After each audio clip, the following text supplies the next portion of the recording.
முன்னெல்லாம் இது மாதிரி வெயிலில் துணி தைக்க வச்சாதான் சொரணை வரும். அவங்க அம்மா வரதுக்குள்ளே சனின்னு சாவடிச்சிடணும்.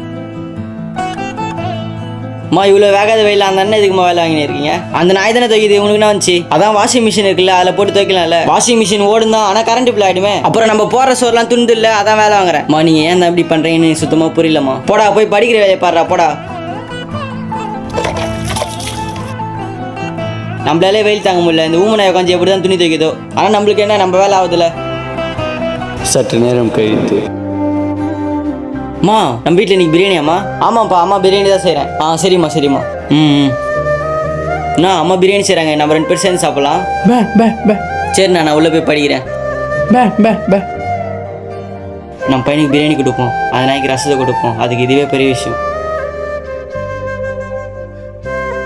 ஏ ஊமை தா புடி. இந்த பிரியாணி கறி குழம்புனா மட்டும் நல்லா வாசனை கண்டுபிடிச்சிருவே.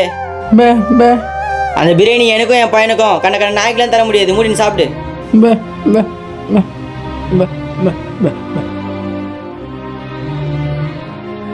பாதாப்பா பிரியாணி சாப்பிடுப்பா.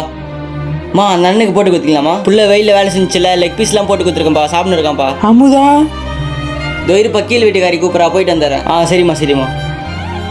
அந்த அண்ணனுக்கு அம்மா சாப்பாடு போட்டு கொடுத்துருப்பாங்களா, கொடுத்துருக்க மாட்டாங்களா? ஒருவேளை அம்மா அந்த அண்ணனுக்கு சாப்பாடு போட்டு கொடுத்துருன்னு போய் சொல்லியிருந்தா? நீங்கள் ஏன் ரசம் சாப்பாடு சாப்பிட்டு இருக்கீங்க? நான் தாங்க, நான் இந்த பிரியாணி சாப்பிடுங்க, அந்த ரசத்தை கொடுங்கண்ணா. நான் அதெல்லாம் ஒன்றும் இல்லை, நான் எப்போ வேணா சாப்பிட்டுப்பேண்ணா, நீங்கள் சாப்பிடுங்கண்ணா. இன்னும் சீக்கிரமாக சாப்பிடுங்க, அம்மா வந்துட்டு போகிறாங்க. அம்மா டேனியல் எதுக்கு இங்கே உட்காந்து சாப்பிட்டுருக்க? உள்ளே போய் உட்காந்து சாப்பிடு. இல்லைம்மா காற்று வரல, அதான் இங்கே வந்தேன், அந்த போகிறம்மா. அம்மா எங்கள் அம்மா வர மாதிரி சவுண்டு கேட்குதான், சாப்பாடு இப்படி கொடுங்க.